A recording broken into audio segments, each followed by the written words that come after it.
Hello students, again welcome to my YouTube channel biologicity. जो लोग मेरे चैनल पे पहली बार आए हैं प्लीज सब्सक्राइब माय चैनल, और अगर आपको मेरा वीडियो पसंद आता है तो प्लीज लाइक माय वीडियो। हम लोग स्टडी कर रहे हैं क्लास 12 का chapter principles of inheritance and variation. इस चैप्टर के हमारे 11 लेक्चर्स कंप्लीट हो चुके हैं। जिन्होंने अभी तक वो लेक्चर्स नहीं देखे आप चैनल की प्लेलिस्ट में जाकर देख सकते हैं। प्लेलिस्ट का नाम है क्लास 12। इस प्लेलिस्ट में आपको सिर्फ क्लास 12 के चैप्टर्स की ही वीडियोस मिलेंगे, एज वेल एज इस वीडियो के डिस्क्रिप्शन बॉक्स में भी उन लेक्चर्स का लिंक दिया गया है। आज के इस लेक्चर में हम लोग रिकॉम्बिनेशन एंड क्रोमोसोमल मैप्स को स्टडी करेंगे। तो स्टार्ट करते हैं अपने टॉपिक को। रिकॉम्बिनेशन या फिर क्रॉसिंग ओवर। तो यहाँ पे वर्ड से ही पहले हम उसको ब्रेक करेंगे। कॉम्बिनेशन वर्ड का मतलब क्या होता है भाई, अलग अलग कॉम्बिनेशन, और दोबारा री मतलब क्या होता है, दोबारा से। तो नया कॉम्बिनेशन का बनना, नए जो डिफरेंट कैरेक्टर्स को कैरी करते हैं जो जीन्स, वो डिफरेंट डिफरेंट कॉम्बिनेशंस में आए, पेरेंटल कॉम्बिनेशन में ना आए, उस चीज को हम लोग क्या बोल रहे हैं, रिकॉम्बिनेशन। ऑलरेडी थोड़ा बहुत इसका लास्ट क्लास में भी स्टडी किया था, तो सेम पार्ट अगेन डिस्कस करते हैं एक बार। सपोज अगर लास्ट क्लास में हम लोग ने मेल को लिया था, यहाँ पे हम लोग अब फीमेल को ले लेते हैं। ये कोई फीमेल है। अब इस फीमेल की हर एक सेल में टोटल क्रोमोसोम कितने होंगे, हर एक सेल के अंदर होंगे आपके 44 ऑटोसोम प्लस एक पेयर आपका 6 क्रोमोसोम XX, टोटल 46 हो गए।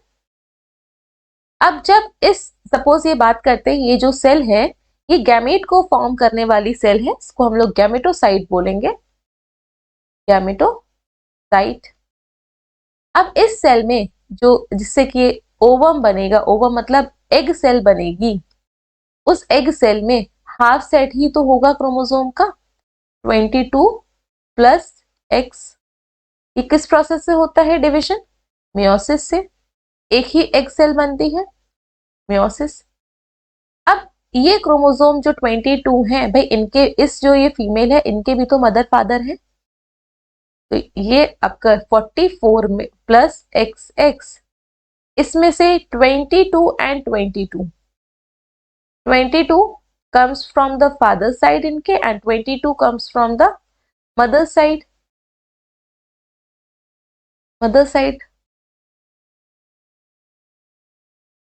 22, एंड एक्स, एक एक्स आपका फादर साइड से आएगा और एक एक्स आपका मदर साइड से आएगा। जब गैमीट का फॉर्मेशन होता है तो ये क्रोमोसोम सेग्रीगेट हो जाते हैं, इंडिपेंडेंटली सेग्रीगेट करते हैं।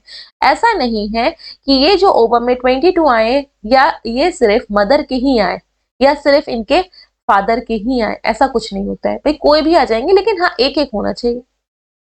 तो वो तो आपके अलग अलग क्रोमोसोम के डिफरेंट डिफरेंट जीन है। लेकिन सपोज इसमें मान लेते हैं जो क्रोमोसोम नंबर हम लेते हैं, again we take chromosome number 7। ये जो क्रोमोसोम नंबर 7 है, सपोज इस 22 सेट में जो 22 क्रोमोसोम है अलग अलग, ये क्रोमोसोम नंबर इनका फादर साइड से आया। जो क्रोमोसोम नंबर 7 है ये फादर साइड से आया, एंड इस क्रोमोसोम पे लेट कर रहे हैं, सपोज इस क्रोमोसोम पे, क्योंकि मुझे भी नहीं याद है कि इस क्रोमोसोम पे कौन कौन से जीन है, बहुत सारे डिफरेंट डिफरेंट जीन्स हैं। हेयर के कलर का जीन है, हेयर के कलर का जीन है, और इसी की क्लोज प्रॉक्सिमिटी में आई के कलर का जीन प्रेजेंट है सपोज। तो ये दोनों जीन, अगर ये 22 जो से क्रोमोसोम है उसमें से जो ये 7 वाला क्रोमोसोम है ये फादर साइड से आया है, तो ज्यादातर चांसेस क्या होंगे, इस जो ये नया इंडिविजुअल बनेगा, उस जो भी इसका स्पर्म आफ्टर फर्टिलाइजेशन, ये हेयर का कलर एंड आई का कलर ये दोनों ही सेम किसकी तरह होंगे, इनके पास जो इनके फादर थे, इनके फादर थे। ये जो फीमेल है इसकी फादर साइड से जीन आए होंगे। अभी हम यहाँ पे मेल वाले स्पर्म के जीन्स को, क्रोमोसोम को निग्लेक्ट करके चल रहे हैं, क्योंकि उसका भी होगा फिर डोमिनेंट और रिसेसिव वाला फिनोमिनन स्टार्ट हो जाएगा, तो उसको अभी कंसीडर नहीं कर रहे। तो या तो इनके ये जो फीमेल जिसके ओवम बना था, इनके फादर के हेयर कलर आई कलर आ सकने के चांसेस ज्यादा है, प्रोबेबिलिटी ज्यादा है, या फिर अगर ये क्रोमोसोम मदर साइड से आया तो टोटल मदर का कॉम्बिनेशन आएगा, हेयर का और आई का, क्योंकि ये दोनों जो जीन्स हैं ये एक ही क्रोमोसोम पे बहुत ही पास पास है, क्लोजली अरेंज्ड है, और एक ही क्रोमोसोम के ऊपर है, तो एक साथ ही जा रहे हैं, तो इसको हम बोल रहे थे पेरेंटल कॉम्बिनेशन, और जीन्स को लिंक्ड जीन्स बोल रहे थे। क्या इनका नया कॉम्बिनेशन नहीं बन सकता? बन सकता है। कैसे बनेगा वो आपको मियोसिस, थोड़ा सा मियोसिस आपको डिटेल में आपको अच्छे से पता होना चाहिए इसके लिए। ठीक, अब ये हमने फीमेल की सेल बनाई जिसमें से क्रोमोसोम नंबर 7 तो अभी पेयर में होगा ना, अभी गैमीट की जो मियोसिस की स्टेज होती है, पेयरिंग होता है होमोलोगस क्रोमोसोम का, ये पेयरिंग हुई क्रोमोसोम नंबर 7 की। एक आपके मदर साइड का है इनकी, जो ये पर्टिकुलर इंडिविजुअल है, एक इनकी मदर साइड से आया और एक फादर साइड से। सपोज ये येलो कलर शो कर रहा है फादर साइड को एंड ये ग्रीन कलर शो कर रहा है मदर साइड को। हम किसकी बात कर रहे हैं? क्रोमोसोम नंबर 7 की। ठीक, अब हम चाह रहे हैं कि नहीं, ये दोनों का अलग अलग कॉम्बिनेशन बने। जो नेक्स्ट जो गैमीट में ओवम में जो क्रोमोसोम जा रहा है, इस क्रोमोसोम में हेयर का कलर और आई का कलर अलग अलग आए, एक का हेयर का कलर आए और एक का आई का कलर जाए। लेकिन ये क्रोमोसोम नंबर 7 का तो एक ही सेट जाएगा, एक ही वाला क्रोमोसोम जाएगा, दोनों पेयर में जाएंगे नहीं। तो ये एक इस मियोसिस में एक स्टेज में क्रॉसिंग ओवर होता है। मियोसिस में एक स्टेज पे क्रॉसिंग ओवर होता है। क्रॉसिंग ओवर का मतलब है कि यहाँ पे होमोलोगस क्रोमोसोम के सेगमेंट चेंज होते हैं, लेकिन वो सेगमेंट चेंज होंगे जहां पे सेम जीन होगा। ऐसा नहीं है कि कोई भी पार्ट, अगर लोअर वाला पार्ट है वो अपर पार्ट से चेंज हो ना, सेम जगह से सेम चीज को रीलोकेट किया जाता है। सपोज किसी का अगर हार्ट फेल हो गया हो या हार्ट सही से काम नहीं कर रहा है, लिवर नहीं सही से काम कर रहा है, लिवर की जगह लिवर ही तो लगाएंगे, हार्ट लगा देंगे, या हार्ट की जगह हार्ट ही लगाएंगे। सिमिलरली जो पेयर्स है उसका सेम सेगमेंट सेम जीन्स का एक्सचेंज होता है। तो एक्सचेंज कैसे होगा तो देखिए, इस तरह से पॉइंट बनता है। ये तो मैं सिर्फ एक जगह पे एक्सचेंज का बना रही हूँ, एक से ज्यादा जगह पे भी आपका हो सकता है। चलो नीचे भी साइड बना देते हैं, एक से ज्यादा जगह पे भी एक्सचेंज हो सकता है। ये दोनों एक के ऊपर एक ऐसे अरेंज होते हैं, वो साइड से इस तरह से दिख रहे हैं। ठीक, अब ये जो फादर साइड का था इनका, इसमें हेयर का कलर आई का कलर का अपना होगा, इनकी मदर साइड पे हेयर का कलर आई का कलर अपना होगा। अब हमें नया कॉम्बिनेशन चाहिए भाई, लिंकेज को हटाना है, ये दोनों जीन्स है कि नया कॉम्बिनेशन बनाना, एक साथ ना जाए। तो वहां पे ये क्रॉसिंग ओवर हो रहा है। क्रॉसिंग ओवर में सेगमेंट चेंज हो रहा है डीएनए का, क्रोमोसोम का। तो अब ये क्रोमोसोम का स्ट्रक्चर कुछ इस तरह से हो जाएगा। दोनों फिर सेपरेट भी हो जाते हैं, जुड़े नहीं रहते। सेगमेंट चेंज करने के बाद ये दोनों पेयर सेपरेट हो जाएंगे। ये वाला पार्ट एक्सचेंज हुआ, इसका यहाँ पे ये वाला पार्ट आया, ये पूरा आपका ग्रीन कलर से हाईलाइट कर देते हैं। एंड ये आपका येलो वाला, दोनों पार्ट एक्सचेंज होता है, सॉरी, ठीक है।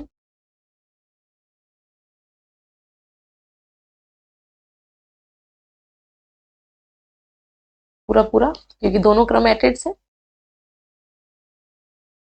तरह से में भी। और ये आपका येलो कलर से अलग बना दे रहा है। तो एक्सचेंज हो गया पार्ट्स, पार्ट एक्सचेंज हो गया। अब यहाँ पे दोनों का कॉम्बिनेशन किया। जो एक सेल है जो जिसमें ये ओवम है, इसमें क्रोमोसोम नंबर 7 एक ही आएगा। इसमें दोनों का या तो फादर के साथ मदर का या मदर के साथ कॉम्बिनेशन, फादर वाले जीन का तो एक का हेयर का कलर का आ गया और एक के आपका आई के कलर का जीन आ गया। तरह से हेयर चेंज हो गया, इससे नया कॉम्बिनेशन बन गया। मदर का आई के कलर का आ गया सपोज, और फादर के हेयर के कलर का आ गया। जो नया कॉम्बिनेशन बना, इस फिनोमिनन को ही हम लोग क्या बोलते हैं? रिकॉम्बिनेशन। लिंक्ड जीन में भी आपके चांसेस होते हैं नए नए कॉम्बिनेशन बनने के। अब ये नए कॉम्बिनेशन बनने के कितने चांसेस हैं, ये किस पे डिपेंड करेगा? ये डिपेंड करता है distance between the genes on chromosome. जो ये क्रोमोसोम है, इन क्रोमोसोम्स पे बहुत सारे जीन्स लोकेटेड होते हैं, तो वो जीन्स कितनी दूरी पे लोकेटेड हैं। अगर ज्यादा डिस्टेंट पे लोकेटेड है तो कॉम्बिनेशन के ज्यादा चांसेस हैं, मोर चांसेस हैं। और अगर लेस डिस्टेंस होगी तो आपके लेस प्रोबेबिलिटी होगी, लेस चांसेस होंगे रिकॉम्बिनेशन के लिए। फिनोमिनन क्या है? Crossing over. आई होप आपको रिकॉम्बिनेशन समझ में आ गया हो। क्रॉसिंग ओवर को डिटेल में तो हम लोग सेल डिवीजन का पार्ट है, बस ये किसके वजह से होता है? नए नए कॉम्बिनेशन क्रॉसिंग ओवर की वजह से होते हैं। किसके बीच में होते हैं? वो जीन्स जो सेम क्रोमोसोम के ऊपर लोकेटेड होते हैं। Now let's read the content. Gene का रिकॉम्बिनेशन ड्यूरिंग गैमेटोजेनेसिस। नए दो अलग अलग जीन्स जो सेम क्रोमोसोम के लोकेटेड है, मदर और फादर, जो पर्टिकुलर इंडिविजुअल है उनके भी मदर और फादर साइड से आए, तो उसका नया कॉम्बिनेशन बनना, जिससे कि अलग अलग डिफरेंट डिफरेंट वेराइटीज प्रोड्यूस होती हैं। तो here the term recombination simply means the rearrangement of the genes. The recombination of genes is essential for the production of the new characters and variations. नए नए characters आए अच्छा है, और जो नए variations है वो recombination की वजह से ही आते हैं, different combination बनते हैं. Ultimately it helps in the process of organic evolution. Organic मतलब भाई जो ह्यूमंस में या कोई पर्टिकुलर इंडिविजुअल में इवोल्यूशन हो रहा है, नए कैरेक्टर्स आ रहे हैं, धीरे धीरे बहुत लॉन्ग टाइम बाद होता है इवोल्यूशन, लेकिन हाँ ये रिकॉम्बिनेशन उसमें रोल प्ले करता है. Next point. Naturally, the most important phenomenon by which genetic combinations are produced is the process of crossing over, which occurs in meiosis type of cell division, and this takes place during gamete formation, and the process of gamete formation is known as gametogenesis. It occurs in the prophase first of meiotic cell division, already discussed. Crossing over involves in the exchange. Crossing over में होता क्या है? Chromosome का part exchange होता है between non-sister chromatids of homologous pair. What do you mean by non-sister chromatids? ये आपकी दो chromatids हैं 1 and 2. ये एक ही क्रोमोसोम के हैं, इसलिए हम इसको बोल रहे हैं सिस्टर. और ये 1 और 2 ये दोनों सिस्टर हैं, लेकिन आपस में ये जो होमोलोगस पेयर है, सेम क्रोमोसोम का जो पेयर है, ये दोनों क्रोमोसोम सेम है, इन दोनों की क्रोमैटिड्स को हम क्या बोलेंगे? Non sister chromatids. इनके बीच में होता है, ना कि इसके और इसके बीच में, तो सेम होगा. रेड कलर से हाईलाइट करते हैं, ये आपका इसके और इसके क्रोमैटिड्स के बीच में होगा, ना कि इसके और इसके के बीच में. Next point. Crossing over can be defined as the process which involves the exchange of the chromosomal part between non-sister chromatids of homologous pairs of chromosome. और homologous pair जब बनता है तो उसको हम लोग bivalent बोलते हैं, बाद में tetrad होता है. पहले तो आपका इस तरह से ही स्ट्रक्चर बनता है, क्रोमोसोम आपके पेयर में आ गया, बाद में ये और ज्यादा कंडेंस्ड होता है, तब आपको ये टेट्राड वाली कंडीशन मिलती है, 4 मिल गया. पहले bivalent होता है. During prophase first of the meiotic cell division, crossing over result in the rearrangement. Crossing over से क्या होता है? रीअरेंजमेंट, एंड नए नए रीअरेंज हो जाते हैं जीन और नया कॉम्बिनेशन बनता है जीन का, and this helps in the production of variation. Crossing over से या कॉम्बिनेशन से नए नए वेरिएशंस प्रोड्यूस होते हैं. नेक्स्ट टॉपिक है क्रोमोसोम मैप. जैसा कि नेम से पता चलता है, एक क्रोमोसोम पे डिफरेंट डिफरेंट जीन्स लोकेटेड होते हैं. नेक्स्ट, ये क्रोमोसोम है, इस क्रोमोसोम पे डिफरेंट जीन्स लोकेटेड हैं, और क्रोमोसोम क्या होता है? डीएनए की पैकेज्ड फॉर्म, और एक डीएनए का थ्रेड एक क्रोमोसोम में पैक होता है. लेट अस सपोज ये आपका एक डीएनए का थ्रेड है, ये एक पूरा डीएनए का थ्रेड है, तो ये पूरा एक क्रोमोसोम पे प्लेस्ड होगा. अब डीएनए के सेगमेंट जिसके पास कोई इंफॉर्मेशन होती है उसको हम लोग जीन बोलते हैं. तो ये यहाँ पे एक जीन, यहाँ पे एक जीन, यहाँ पे एक जीन. अब ये जब पैक हो रहा है, हमेशा सेम पैटर्न में ही पैक होगा और सेम जगह पे सेम जीन ही आता है. तो ये हम फिर से अगेन यहाँ पे ले लेते हैं क्रोमोसोम नंबर 3.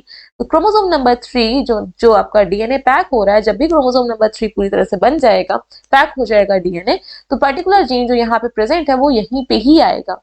जो इस जगह पे प्रेजेंट है वो इसी जगह पे आएगा. इस जगह पे आपका लिवर के जीन का, लिवर के प्रोटीन का जीन है, इस जगह पे आपका किडनी का जीन है या आई का जीन है, वो इसी जगह पे ही आएंगे. और ये जो दो क्रोमैटिड है उसके ऊपर सेम सेम है, ये आपकी पूरा सेम जीन होंगे, इसके ऊपर भी सेम जीन होंगे, बाद में ये से भी सेपरेट करते हैं. फिर एक सेल से 2 सेल तो क्रोमोसोम नंबर हाफ होगा, फिर 2 सेल से फर्दर 2 सेल तो ये क्रोमैटिड से सेपरेट हो जाएगा, क्रोमोसोम नंबर मेंटेन रहता है. तो इस क्रोमोसोम पे कौन सा जीन कहाँ पे लोकेट है, उसी को लोकेट करने के बाद हर जीन की लोकेशन को बताना, that is known as chromosomal map. ठीक, क्रोमोसोम पे कौन सा जीन कहाँ पे है, उसी चीज को हम क्या बोल रहे हैं? Chromosome map. और उनके बीच में कितनी डिस्टेंस है, कौन सी जीन पास में, कौन से जीन दूर पे. पास वालों को लिंक जीन जो सिंगल यूनिट की तरह ट्रांसफर हो रहा है और पेरेंटल कॉम्बिनेशन को मेंटेन करते हैं. तो here the phenomenon of linkage and crossing over has established following facts. जो क्रॉसिंग ओवर का फिनोमिनन था, जिससे कि नया कॉम्बिनेशन बन रहा था या नया कॉम्बिनेशन नहीं बन रहा था बिकॉज ऑफ दिस लिंकेज, इससे कुछ फैक्ट्स आपके एस्टैब्लिश हुए. Genes are arranged in a linear fashion on the chromosome. Line से अरेंज्ड है, जस्ट लाइक यहाँ पे रेड लाइन शो कर रही है, 1 2 3 4 लाइन से लिनियरली अरेंज होते हैं. ऐसा नहीं है कि पैरेलली अरेंज हो, कहीं पे इतना ऐसा ऐसा ऐसा ऐसा कुछ नहीं है, लिनियरली अरेंज है. नेक्स्ट, द फ्रीक्वेंसी और chances of crossing over between 2 genes depend upon their relative distance. कितने ज्यादा क्रॉसिंग ओवर हो रहा है, नया कॉम्बिनेशन कैसे बन रहा है, वो उनके बीच की डिस्टेंस के ऊपर डिपेंड करता है. अगर ज्यादा डिस्टेंस होगी तो नए ज्यादा चांसेस है क्रॉसिंग ओवर के. भाई इजिली, भाई कुछ तो रीजन चाहिए होता है एक्सचेंज होने का, पास पास होंगे, दोनों साथ साथ ही चले जाएंगे. अगर यहाँ पे दूसरे डायग्राम में देखते हैं, मेरे पास एक क्रोमोसोम है और इसके पास दोनों ही जीन बहुत ही पास पास हैं, दोनों ही जीन, एक जीन ये और एक जीन थोड़ा सा ज्यादा थिक हो गया है, एक जीन यहाँ पे है, इसके जस्ट पास में दूसरा जीन है। अब क्या क्रॉसिंग ओवर इजी है? नहीं, पे इजी होने के लिए थोड़ा डिस्टेंस तो होनी चाहिए थी इनके बीच में। जितनी ज्यादा डिस्टेंस होगी क्रॉसिंग ओवर उतना इजिली होगा, जितनी कम डिस्टेंस होगी क्रॉसिंग ओवर के उतने कम चांसेस। यही लिखा है इस पॉइंट में। Next point, the strength of linkage is inversely proportional to the relative distance. इस लिंकेज की स्ट्रेंथ कितनी है? कम डिस्टेंस ज्यादा स्ट्रॉन्ग लिंकेज, ज्यादा डिस्टेंस तो लिंकेज कम, क्योंकि रिकॉम्बिनेशन के ज्यादा चांसेस हो जाएंगे between the genes. Linkage is also inversely proportional to the crossing over, crossing over का इनवर्सली प्रोपोर्शन है। जैसे ये दो फ्रेंड्स है कोई, अगर पास पास रह रहे हैं तो भाई ज्यादा स्ट्रॉन्ग है बॉन्डिंग, ज्यादा दिन तक चलेगी। बहुत ही ज्यादा दूर रह रहे हैं, बॉन्डिंग कम है, तो क्रॉसिंग ओवर होके नए कॉम्बिनेशन बन जाएंगे। सिमिलरली यहाँ पे भी लिंकेज और रिकॉम्बिनेशन के साथ ही है, ज्यादा डिस्टेंस नए कॉम्बिनेशन के ज्यादा चांसेस, कम डिस्टेंस नए कॉम्बिनेशन कम chances. Number of linkage group in an organism are equal to the number of the chromosome pair. जो लिंकेज ग्रुप है, number of linkage group in organism में किसके इक्वल है? नंबर ऑफ क्रोमोसोम पेयर के, 23 in man and 4 in drosophila. The locus, locus मतलब position of genes on the chromosome is very fixed. Gene की जो position है हर एक क्रोमोसोम पे वो फिक्स्ड है, वो चेंज नहीं होती उस पर्टिकुलर इंडिविजुअल में। On the basis of these facts, A.H. Stewart developed the idea of gene mapping। उन्होंने क्या किया? एक आइडिया डेवलप किया जीन को मैप करने के लिए, कौन से क्रोमोसोम के ऊपर किस जगह पे कौन सा जीन प्रेजेंट है, और उनके बीच की रिलेटिव डिस्टेंस को भी डिटरमाइन करके उसको मैप किया using the percentage of crossing over. कि हाँ, दो जीन्स है, इसमें कम कॉम्बिनेशन बन रहा है, इन जीन्स में दो जीन्स है फर्दर, उसमें ज्यादा कॉम्बिनेशन बन रहा है, तो कॉम्बिनेशन कितने ज्यादा कॉम्बिनेशन बन रहे होंगे तो वो दूर दूर प्लेस होंगे, कम कॉम्बिनेशन बन रहे होंगे पास पास प्लेस होंगे। उसको एज अ बेस यूज करके जीन की लोकेशन, जीन्स को लोकेट किया एंड कॉन्सेप्ट को डेवलप किया। तो क्रोमोसोमल मैप क्या होते हैं, यहाँ पे डेफिनेशन दे रखी गई है, आपको इतना ये याद रखनी है। As such, chromosome map are the graphic representation of the relative position of the genes on chromosome, on chromosome। कि किस क्रोमोसोम पे कौन सा जीन किस जगह पे लोकेटेड है, वो ग्राफिकली रिप्रेजेंट करने को ही हम क्या बोलते हैं? क्रोमोसोम। तो this is all about today's lecture. Next class में हम लोग वेरिएशंस को स्टडी करेंगे।